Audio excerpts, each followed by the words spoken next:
오늘 우리가 함께 나눌 말씀 시편 20편 1절로 9절의 말씀입니다. 시편 20편 1절로 9절의 말씀 제가 한 절 읽고 여러분이 한 절 읽겠습니다. 환난 날에 여호와께서 내게 응답하시고 야곱의 하나님의 이름이 너를 높이 드시며 내 모든 소재를 기억하시며 내 번제를 받아주시기를 원하노라.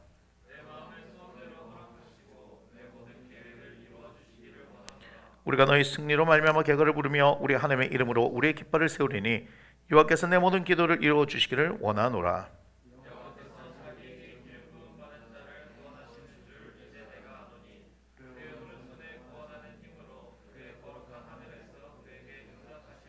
어떤 사람은 병거 어떤 사람은 말을 의지하나 우리는 여호와 우리 하나님의 이름을 자랑하리로다. 함께 읽습니다. 여호와여 왕을 구원하소서. 우리가 부를 때에 우리에게 응답하소서. 아멘. 우리 서로 함께 축복합니다. 사랑하는 자여 내 영혼이 잘된 같이 내가 범사에 잘되고 강건하기를 내가 간구하노라. 아멘. 오늘 말씀의 제목입니다. 말씀의 제목 하나님의 이름 내 신앙을 바꾸다. 이런 제목으로 우리가 함께 말씀을 나눕니다. 시편 20편을 보면요, 환난 날에 이렇게 시작하죠. 환난 날에. 야, 다윗은 도대체 그 환난이 언제 끝나는 것이냐? 오늘도 환난으로 시작을 하는구나. 이렇게 말씀이 시작되어집니다. 그러나 이 환난이라는 단어가 한 번밖에 쓰이지 않습니다. 그 이후에는 그가 환난당하는 상황이나 고난에 대해서 이야기하지 않고요, 하나님께서 어떻게 해요? 그 환난 가운데서 그를 구원해 주시는 이야기들로 가득 차 있음을 바라봅니다. 우리 1절에 보면 이렇게 얘기하고 있습니다. 환난 날에 여호와께서 내게 응답하시고 야곱의 하나님의 이름이 너를 높이 드시며 2절 성소에서 너를 도와주시고 시온에서 너를 붙드시며 3절 내 모든 소재를 기억하시면 네 번제를 받아주시기를 원하노라. 이렇게 얘기하죠. 그러니까 환난 날에 이렇게 얘기하지만, 시작은 그렇게 얘기했지만 하나님께서 결국은 어떻게 해요? 구원해 주시기를 원한다. 이렇게 됩니다. 4절도 보세요. 4절 보면 내 마음의 소원대로 허락하시고 네 모든 계획을 이루어 주시기를 원하노라. 아멘. 여러분 얼마나 좋아요. 그죠? 환난으로 시작했지만 전혀 환난에 대한 그런 어떤 아픔이나 힘듦이나 괴로움들에 대해서는 얘기가 나와 있지 않습니다. 자, 그런데 1절로 다시 돌아가 보면요, 이렇게 말씀하죠. 환난 날에 여호와께서 내게 응답하시고 그 다음 보세요. 야곱의 하나님의 이름이 너를 높이 드시며 이렇게 얘기합니다. 뭐가 나를 높이 든다? 하나님의 이름이 나를 높이 든다라고 얘기합니다. 하나님의 이름이 어떻게 나를 높이 들 것이냐? 근데 5절에도 이렇게 얘기하죠. 우리가 너의 승리로 말미암아 개가를 부르며 우리 하나님의 이름으로 우리의 깃발을 세운다. 하나님의 이름으로 깃발을 세운다는 것은 하나님의 이름으로 승리를 했다, 이런 얘기거든요. 또한 7절을 한번 보겠습니다. 7절 보면 어떤 사람은 병거 어떤 사람은 말을 의지하나 우리는 여호와 우리 하나님의 이름을 자랑하겠다, 이렇게 얘기해요. 특별히 이제 더 이상한 거예요. 병거와 말 얘기하는 것은 군사력을 얘기하는 거고, 전쟁 상황에서는 이 군사력이 뛰어나야지만이 승리하게 되는 거잖아요. 근데 뭐예요? 우리는 여호와 우리 하나님 이름을 자랑하겠다. 이건 뭐 하는 상황 같습니까? 전쟁을 포기한 것 같지 않습니까? 느낌상. 우리는 차라리 여호와를 의지하겠다 이렇게 하면 우리가 이해가 되는데, 우리 하나님의 이름을 자랑하겠다 이렇게 다윗은 고백하고 있습니다. 그런데 다윗은 이렇게 얘기할 수 있는 근거가 있습니다. 그죠? 사무엘상 17장 45절입니다. 함께 찾아보시기 바랍니다. 사무엘상 17장 45절. 우리가 사실 잘 아는 말씀이거든요. 사무엘상 17장 45절 이렇게 되어 있습니다. 다윗이 블레셋 사람에게 이르되 너는 칼과 창과 단창으로 내게 나아오거니와 나는 만군의 여호와 이름 곧 네가 모욕하는 이스라엘 군대의 하나님의 이름으로 네게 나아가노라. 이렇게 말씀하고 있습니다. 누구와 싸우는 거예요? 우리가 잘 아는 대로 다윗 때 골리앗의 싸움이에요. 얘는 뭐로 무장했대요? 칼, 창, 단창, 완전 무장. 그의 갑옷이 어느 정도 무게며 그의 창자루가 어떻고 이런 얘기가 나오잖아요. 그 키가 얼마나 된다 이렇게 얘기하잖아. 완전 거인이에요. 완전 거인. 뭐 2m 40에서 뭐 70 사이로 추정할 수 있는 완전 거인이에요. 거기에 지금 누가 맞서고 있는 거예요? 다윗이 맞서고 있는데, 다윗은 뭐라 그랬냐면 나는 물맷돌로 네게 나아가노라 이렇게 얘기해야 되는 거 아니에요? 우리가 알고 있는 건 물매로, 그죠? 돌로 다윗을 골리앗을 이겼는데 뭐라 그럽니까?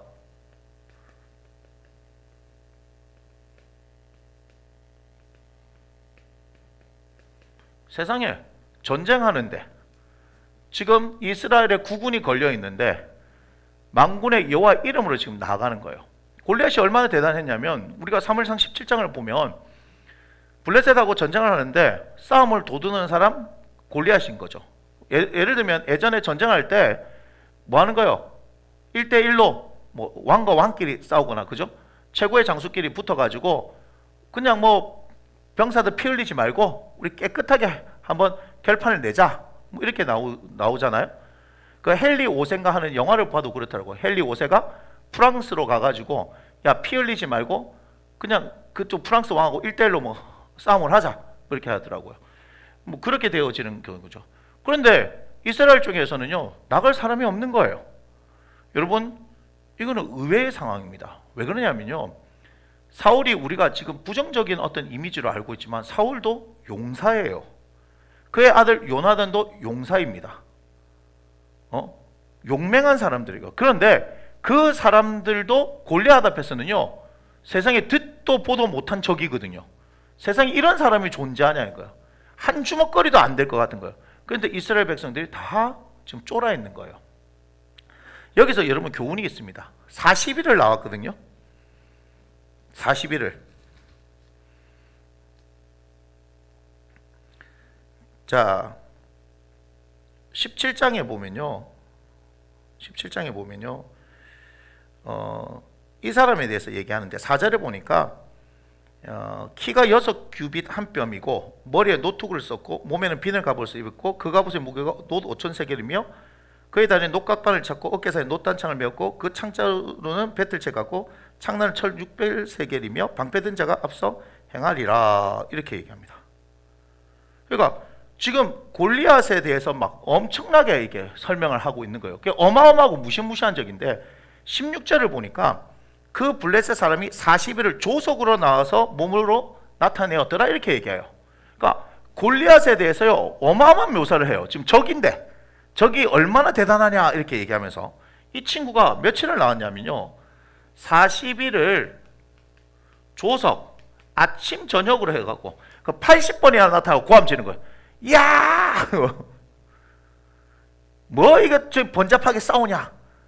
너랑 1대1로 한번 붙어가지고 이기면 너희들 다 지는 거야, 뭐 이렇게 한번 하는 거죠. 이게 뭐예요? 골리앗은 완전히 자신이 있었다는 거죠. 싸우는데 자신이 있었던 거예요. 누구한테도 밀리지 않겠다는 거예요. 그렇지 않나요?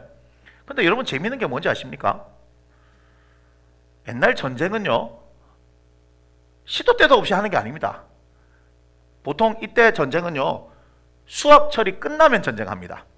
그러니까 농번기일 때는 병사 동원을 안 해요.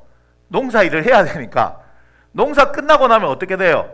집합하고 전쟁하러 가는 거예요. 그래야 침략하면 어떻게 해요? 수확해놓은 곡식들을 싹 다 걷어갈 수 있거든요. 전리품이라는 게 있잖아요. 그러면 지금 이스라엘이 원정을 간 거예요? 블레셋이 원정을 간 거예요? 블레셋이 원정에 갔어요. 그 원정을 가면 항상 뭐가 필요한 거예요? 군량미가 필요한 거예요. 지금 기세가 올랐을 때 전쟁은 우리가 싸우면 우스갯소리로 선빵 필승, 이렇게 선빵 필승, 선빵 때리면 이긴다 이렇게 얘기하지만 지금 전쟁은 기세 싸움이기 때문에 지금 골리앗을 보유하고 있는 블레셋은 쳐들어갔으면 바로 돌격해서 해서 이스라엘 박살을 내버리면 돼요. 근데 재밌는 건 뭐죠? 그렇게 안 해요. 누가 봐도 유리해요. 블레셋이 유리해요. 절대적으로 승리한단 말이에요. 여러분 이거 잘 보셔야 합니다. 잘 보셔야 합니다. 여기에 숨어있는 의도가 있습니다. 하나님의 의도. 뭐죠? 하나님은 다윗을 등장시키기를 원했다는 거예요.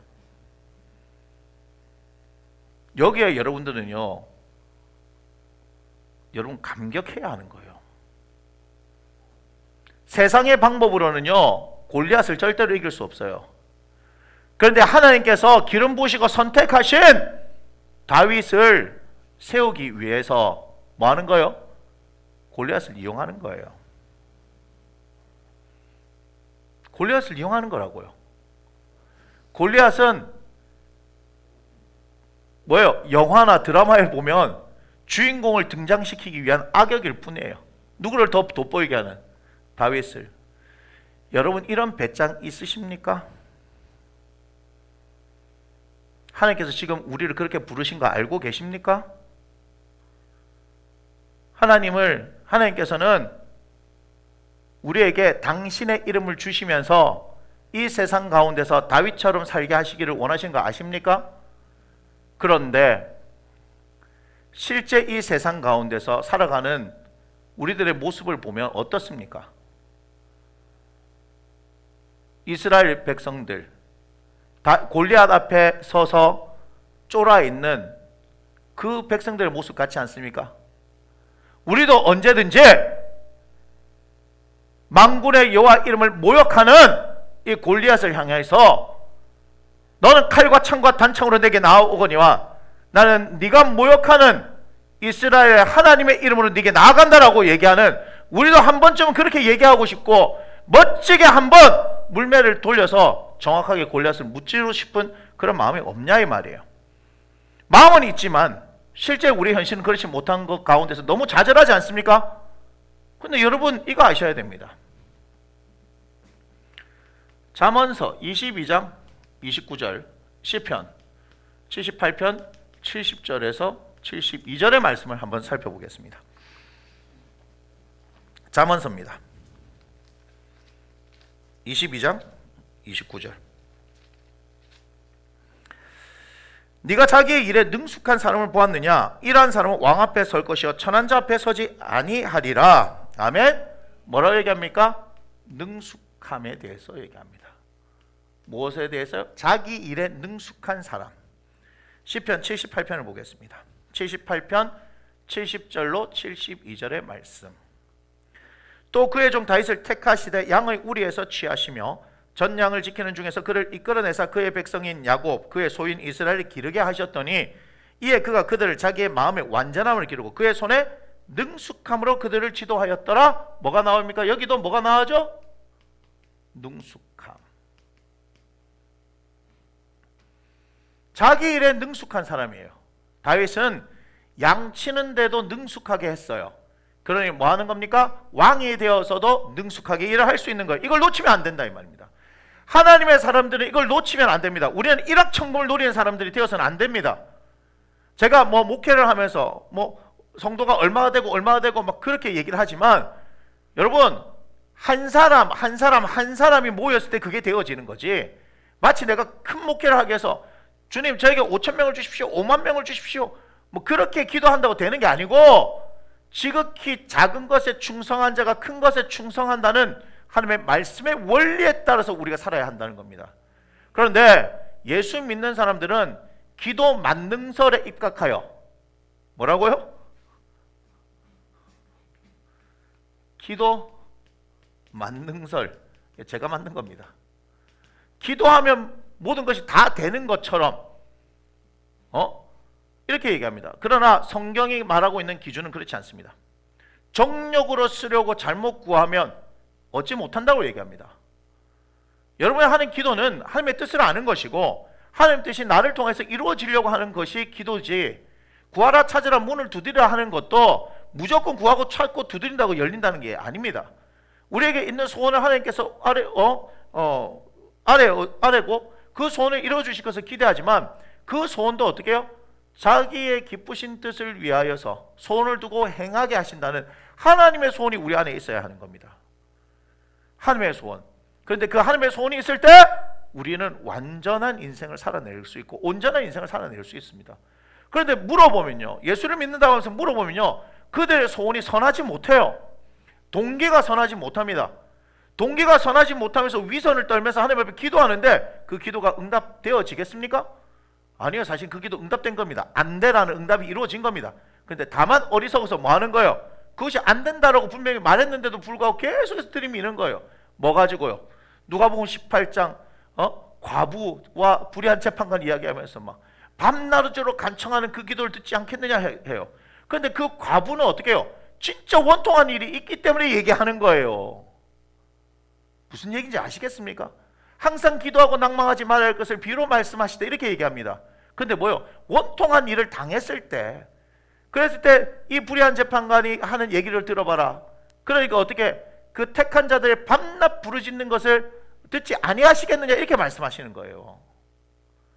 여러분, 기도는 만능이 아닙니다. 그렇게 되어버리면 우리 하나님을 제가 뭐로 섬기는 거예요? 우리 우상으로 섬기는 거예요. 내 소원을 이루어 주시는 분이 아닙니다. 여러분에게 다시 묻겠습니다. 여러분, 하나님 믿으십니까?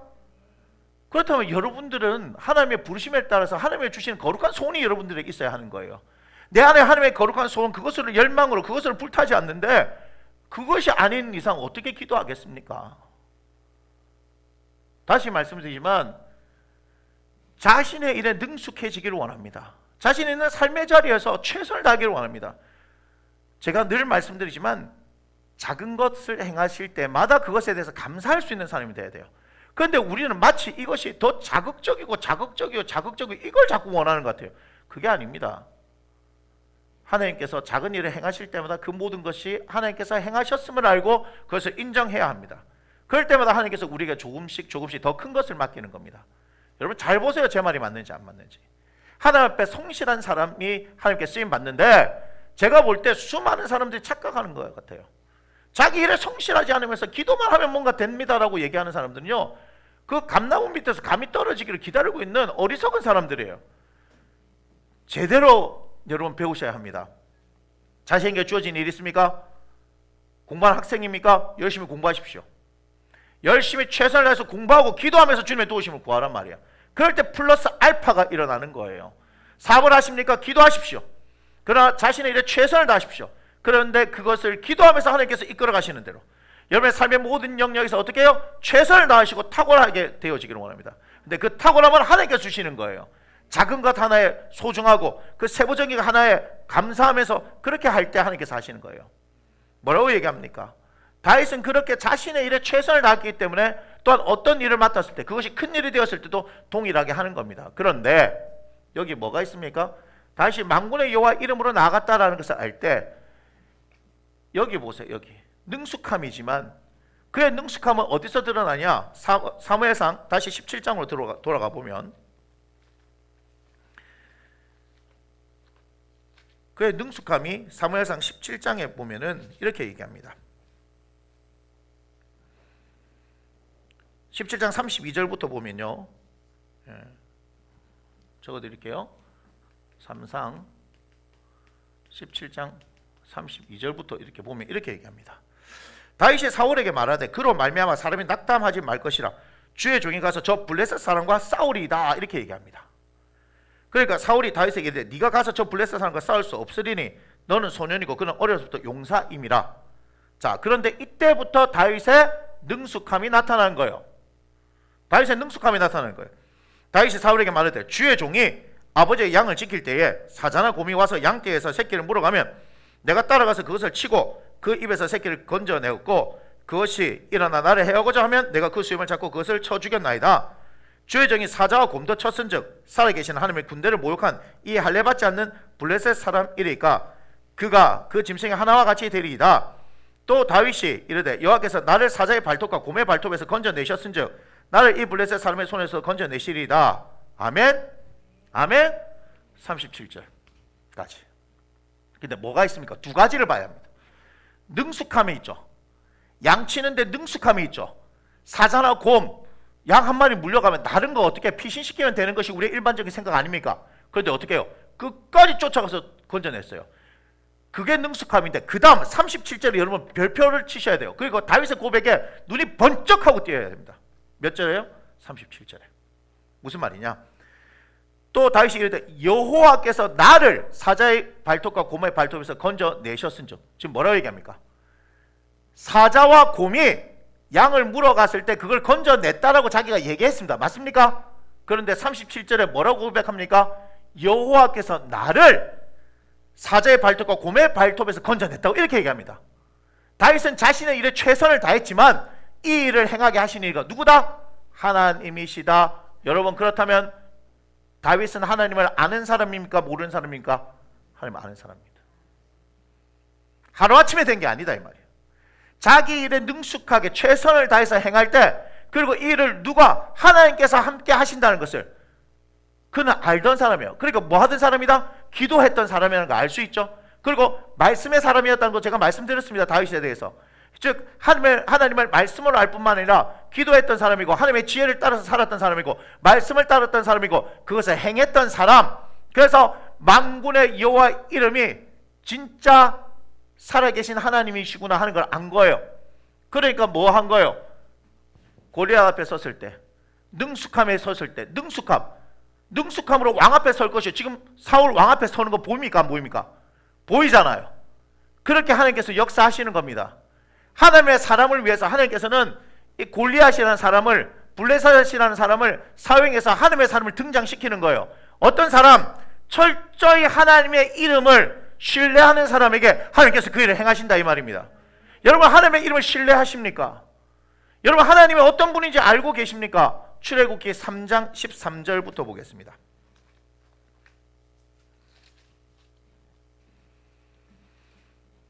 출애굽기 3장 13절로 15절의 말씀을 보겠습니다.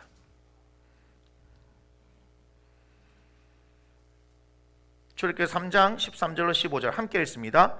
모세가 하나님께 아뢰되 내가 이스라엘 자손에게 가서 이르기를 너의 조상의 하나님이 나를 너에게 보내셨다 하면 그들이 내게 묻기를 그의 이름이 무엇이냐 하리니 내가 무엇이라고 그들에게 말하리이까? 하나님이 모세에게 이르시되 나는 스스로 있는 자이니라. 또 이르시되 너는 이스라엘 자손에게 이같이 이르기를 스스로 있는 자가 나를 너에게 보내셨다 하라.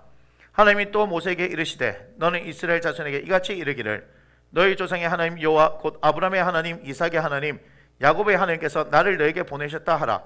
이는 나의 영원한 이름이요 대대로 기억할 나의 칭호니라. 아멘. 모세가 지금 하나님의 이름을 물어봅니다.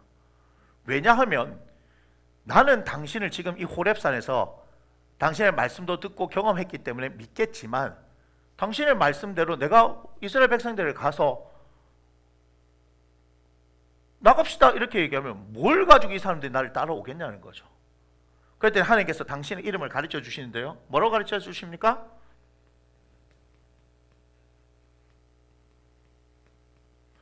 스스로 있는 자. I am that I am. I am입니다. I am. 이거를 다시 뭐라고 얘기하십니까? 이거를 여호와라죠. 야훼라고 합니다. 우리는 하나님이라고 부르지만 그분의 이름이 뭐라고요? 여호와입니다. 스스로 계신 분. 오늘 말씀의 제목은 뭐죠? 하나님의 이름 내 신앙을 바꾸다. 여호와죠. 여호와. 스스로 계신 하나님. 우리가 믿는 하나님은요 스스로 계신 분이에요. 여러분, 스스로 계신 하나님, I am의 하나님, 그분에게는 과거도 없고 미래도 없습니다. 항상 현재죠. 항상 I am의 하나님이에요. 그분이 우리의 하나님이라니까요. 그러면서 뭐라고 얘기했습니까? 이것이 당신을 부르는 영원한 이름이다. 영원하다는 것은 변함이 있습니까? 없습니까? 변함이 없습니다. 영원하다. 스스로 계신 분은 영원히 스스로 계신 분이다. 우리가 믿는 하나님, 그 하나님이요. 이 하나님을 깊이 묵상해 보세요. 뭐라고 했습니까? 다윗이 만군의 여호와의 이름. 여호와로 나간다는 거예요. 여호와. 스스로 계신 하나님, 그 하나님이 나와 함께 하신다. 우리 지금 사순절을 통해서, 요한복음을 통해서 우리가 뭘 배우고 있습니까? 내가 주님 안에, 주님 내 안에. 내가 주님 안에, 주님 내 안에. 지금 다윗은 어때요? 내가 주님 안에, 주님 내 안에 있는 것을 얘기하는 거예요. 내가 만군의 여호와 이름으로 나간다라고 얘기하는 것은 내가 주님 안에 있고 주님 내 안에 있습니다. 이렇게 나가는 거예요. 근데 여러분 하나도 놀랍지 않는가 보네요. 이게 왜 놀랄 만한 일이냐? 출애굽기 6장 3절을 한번 보세요. 이게 어마어마한 일입니다. 출애굽기 6장 3절 찾으셨으면 함께 읽겠습니다. 내가 아브라함과 이삭과 야곱에게 전능의 하나님으로 나타났으나 나의 이름을 여호와로는 그들에게 알리지 아니하였고. 아멘. 뭡니까 지금 보이십니까? 아브라함, 이삭, 야곱, 이스라엘의 조상이라고 하는 그들, 믿음의 조상인 이들에게 하나님께서는요 뭘 가르쳐 주지 않았어요? 이름을 이들에게는요 가르쳐 주지 않았답니다. 그냥 전능의 하나님으로 나타난 거예요. 그냥 아브라함아 부르면요 예 하나님 이렇게 하고 나가는 거예요. 나의 벗 아브라함이라고 성경은 표현하지만 우리가 서로 관계를 맺기 시작하려고 하면 뭘 불러야 되는 거예요? 이름을 불러줘야 되는 거죠. 요 앞에 누가 앉아 있네. 야 이렇게 하면 기분 나빠요, 안 나빠요? 기분이 나쁘죠. 현서야 이렇게 불러주면 얼마나 좋아. 내 이름이 있는데, 부모님께서 지어주신 좋은 이름이 있는데 야가 뭐야, 야가. 기분 나빠요, 안 나빠요? 나쁘잖아요. 근데 아브라함, 이삭, 야곱에게는요 하나님 이름을 안 가르쳐 주셨대요. 그냥 전능의 하나님이에요. 그런데 지금 어떻게 해요? 이들에게는 하나님의 이름을 가르쳐줘요. 뭐라고? 나는 스스로 있는 자다. 야훼라고 불러라. 변하지 않는 영원한 이름이 될 것이다. 이렇게 말씀을 드리는 겁니다. 이게 왜 중요하냐? 출애굽기 이 상황은 뭐죠? 애굽에서 이들의 정체성이 뭐죠? 종으로 있던 상황이에요. 종으로 있던 상황. 그렇다면 인생 가운데 어떤 상황입니까? 가장 밑바닥의 상황 아니겠습니까? 하나님께서 그 밑바닥에 있는 고통 가운데 부르시는 그들에게 하나님 당신의 이름을 나타내셨다는 겁니다. 이건 뭐 하겠다는 거예요? 이제는 너희들을 종으로 삼지 않고 종이 되지 않고 나의 백성, 나의 자녀로 삼겠다는 얘기죠. 아멘. 우리가 이름을 건다는 게 뭡니까? 뭐 병원도 보면은 땡땡땡 뭐 무슨 병원, 내과, 정형외과 자신의 이름을 걸잖아요. 이건 한 번도 안 해봤다. 김대진 교회, 이건 이상하잖아. 획기적이긴 하겠다. 충격받겠다. 그럼 2단 내지는 3단 뭐 그런 정도 되지 않겠어요? 뭐 그건 말고 뭐 제가 의사면 김대진 정형외과, 뭐 내과 의원, 학원이라도 그죠? 본인 이름을 이렇게 걸 수 있잖아요. 전 집사님 학원 이름이 뭐예요? 예. 전혜연 하면 안 됩니까? 보통 이름을 건다는 게 뭡니까?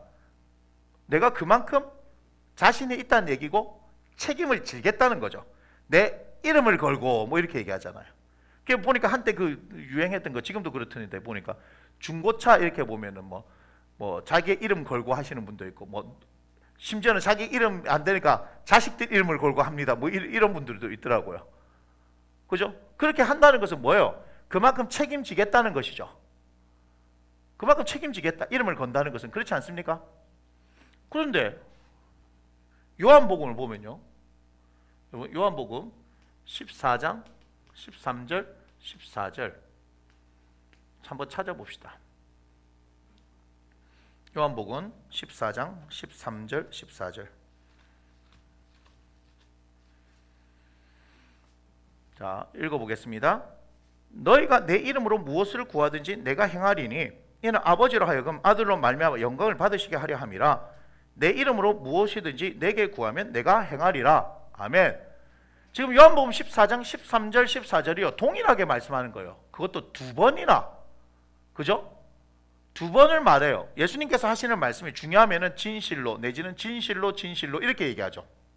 근데 똑같은 내용을 두 번 말하는 거예요. 이건 중요하다는 얘기죠. 근데 그 중요한 게 뭡니까? 내 이름으로 무엇이든지 구하면 내가 행하리라. 이렇게 얘기합니다. 자, 우리 예수님께서 어떻게 하셨다고요? 여기서 뭐 하라? 내 이름으로. 당신의 이름으로 무엇이든지 구하라. 그러면 행하리라.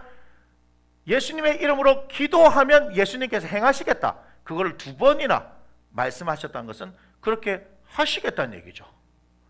그러면 당신의 이름을 걸고 이 얘기를 하신 거죠.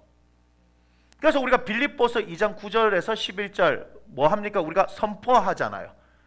이름으로 하나님이 모든 이름 위에 뛰어난 이름을 그를 지극히 높여 모든 이름 위에 뛰어난 이름을 주사 하늘에 있는 자들과 땅에 있는 자들과 땅 아래에 있는 자들 모든 무릎을 어디에 꿇겠다? 예수. 우리가 믿는 예수님, 그분의 이름이 그냥 이름이 아니라고요. 하늘에 있는 것, 땅 위에 있는 것, 땅 아래에 있는 모든 것이 예수 하면 다 무릎 꿇었단 말이에요. 무릎 꿇었다. 그러니까 요한복음 16장 33절에 담대하라 내가 세상을 이겼노라 이렇게 말씀하시는 거죠. 세상을 이겼다는 거예요. 세상을 이겼다. 우리 주님께서요, 저는 하나님이 너무 좋습니다. 왜 좋은지 아십니까? 지금 오늘 시작했습니다. 제가 다음 주에도 하나님의 이름에 대해서 이제 더 본격적으로 우리가 한번 얘기해 볼 건데 오늘 그 스타트인 거예요. 하나님의 이름을 우리에게 주셨어요. 뭐라고요? 스스로 있는 자다. 우리에게 찾아오셨어요. 애굽에서 종살이 하던 우리, 하나님을 알지 못해서 죄에 매여서 평생 죽기를 무서워하는 그런 종으로 죽음에서 매여 있었던 우리, 소망도 없고 생명도 없던 우리들에게 영원한 소망, 영원한 생명이신 예수 그리스도가 오셨는데 하나님께서 당신의 이름을 가르쳐 주시잖아요. 뭐라고요? 여호와라고. 스스로 계신 하나님이라고 가르쳐 주십니다. 또한 예수님을 보내셨어요. 예수님을 보내셔 그 이름을 믿는 자마다 뭐라고 했습니까? 그 이름을 믿는 자마다, 그 이름을 믿는 자마다, 그 이름을 믿는 자마다 하나님의 자녀가 되는 권세를 주셨다. 이름을 믿기만 하면 하나님의 자녀가 되어졌고, 그 이름을 믿은 이들이 뭐 하면요, 그 이름으로 기도하기만 하면 하나님께서 행하겠다라고 말씀하십니다. 아멘. 그런데 또 뭐 하십니까? 내가 가는 것이 유익이다. 내가 아버지께로 가가지고 뭐 하겠다? 약속하신 성령을 너에게 주겠다. 그 성령은 보혜사로서 너와 함께 하시는데 너희들을 성전 삼고 너희 안에 거하시며 영원히 떠나지 않는다. 그와 같이 너희를 내버려 두지 않겠다. 2중 3중으로 하나님께서 어떻게 하시는 거예요? 우리를 지키시고 보호하시고 인도하시겠다는 거 얘기 아닙니까? 코로나 상황, 힘들고 어려운 상황은 맞습니다. 쉽다고 얘기하지 않겠습니다. 그런데 어제 제가 사순절 10번째 시간에 말씀드렸죠. 나의 영적인 크기는 고난의 크기에 비례한다. 여러분 지금 고난 당하고 계십니까? 힘들고 어려운 상황들 가운데 계십니까? 그럼 그것이 여러분의 영적인 크기입니다. 그리고 분명히 성경을 통해서 제가 말씀드렸습니다. 사람이 감당할 시험 밖에는 우리에게는 감당할 것만 주어지는 거예요. 사실 누가 행하시는 거예요? 우리 하나님께서 행하십니다. 길과 진리 생명 되신 우리 주 예수 그리스도께서 행하신다 이 말입니다. 기도해야 하지 않겠습니까? 기도해야 하지 않겠습니까? 그런데 기도하는 사람은 어떤 사람들인 줄 아십니까? 하나님의 이름을 믿는 사람이에요. 내 이름으로 무엇이든지 구하면 내가 행하리라라고 했던 그 말씀을 믿는 사람들만이 기도하는 거예요. 기도하면 신납니다. 눈을 뜨면 현실이 보이지만 기도하면 하나님이 보이지 않습니까? 그 하나님 앞에서 뭐 할 때까지 주님께서 우리에게 응답하실 때까지, 응답하시면 반드시 행하시는 분이시기 때문에 그렇게 기도하는 거예요. 원망하고 불평할 시간에 우리는 뭐 해야 됩니까? 기도해야 하는 겁니다. 원망하고 불평하는 것은 결코 우리에게 영적으로 도움이 되지 않습니다. 어떤 것도 일어나지 않습니다. 여러분, 만약 지금 상황들 가운데서 여러분들에게 어려운 일이 펼쳐지고 있습니까?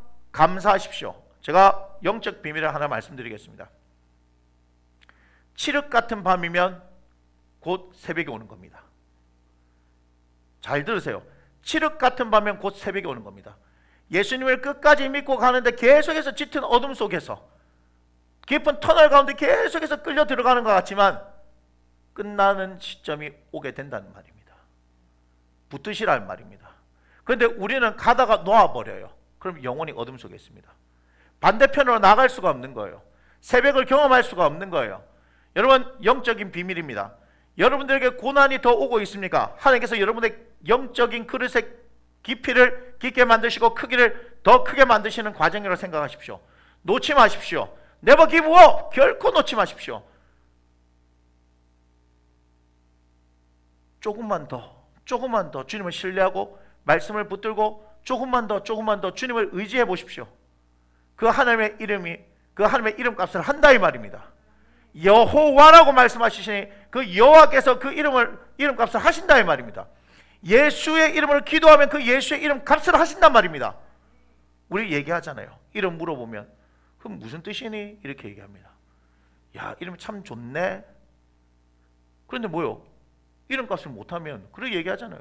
야, 이 이름은 좋은데 이름값을 참 못하네. 부모가 지어줄 때 어떤 기대를 가지고 이름을 지어줬을 거 아니에요. 그러니까 얼마나 좋아요. 개똥이 소똥이로 안 지은 게. 3월에 나왔으니까 3월이고 5월에 나면 5월이잖아요. 옛날에는. 아닙니까? 저희 어머니 세대는 전부 다 자자로 다 끝나잖아요. 영자, 순자, 미자, 말자 뭐 이렇게 막 그렇게 끝나잖아요. 그건 막 지은 이름이에요. 막 지은 이름. 그런데 요즘 그렇게 짓습니까? 저도 우리 아이들 막 고민할 때 막 한 달 동안 고민하고 이름도 짓고 그랬습니다. 그런데도 그게 마음에 안 들어서 이름을 또 바꿔버렸어요. 커가면서. 예? 그 이름이 그만큼 중요하다 이 말입니다. 그런데 사람의 이름도 그런데 하물며 우리 하나님께서 당신의 이름을 걸고 얘기하신 거잖아요. 내 이름으로 무엇이든지 구하면 내가 행하리라. 내 이름으로 무엇이든지 구하면 행하리라. 당신의 이름을 걸고 당신이 직접 하신 말씀이에요. 우리가 이걸 믿지 못하는데 우리가 어떻게 신앙생활을 해가냐 이 말입니다. 그 이름을 믿지 못하는데 우리가 어떻게 신앙생활을 하냐 이 말입니다. 하나님 그분은 여호와고 스스로 계신 분입니다. 그러면 I am that I am입니다. 그런데 우리가 그분의 이름을 믿지 못해요. 그런데 우리가 어떻게 신앙생활을 하고 있냐는 거죠. 다시 말씀드립니다. 가슴 딱 펴세요. 당당하게. 내 아버지가 누구십니까? 우리 하나님 아니십니까? 내 아버지가 계시잖아요. 내 영혼의 아버지가 계시잖아요. 우리를 이끌어내시겠다고요. 그 하나님께서 어떻게 하셨어요? 우리에게 예수님도 보내시고 성령도 보내셔서 말씀도 주시고 기도할 수 있게 하면서 2중, 3중, 4중, 5중으로 이 땅을 살아갈 수 있게 하시는 거예요. 저한테 이렇게 질문하겠죠. 목사님 너무 어렵습니다. 너무 힘듭니다. 제가 말씀드릴게요. 딱 한 걸음만 더. 딱 한 걸음만 더. 칠흑 같은 밤이면 곧 새벽이 오는 겁니다. 터널이 깊어질수록 끝이 더 가까워지는 것입니다. 포기하지 마세요. 포기하지 마세요. 주님 붙들고 가야 되는 거 아니겠습니까?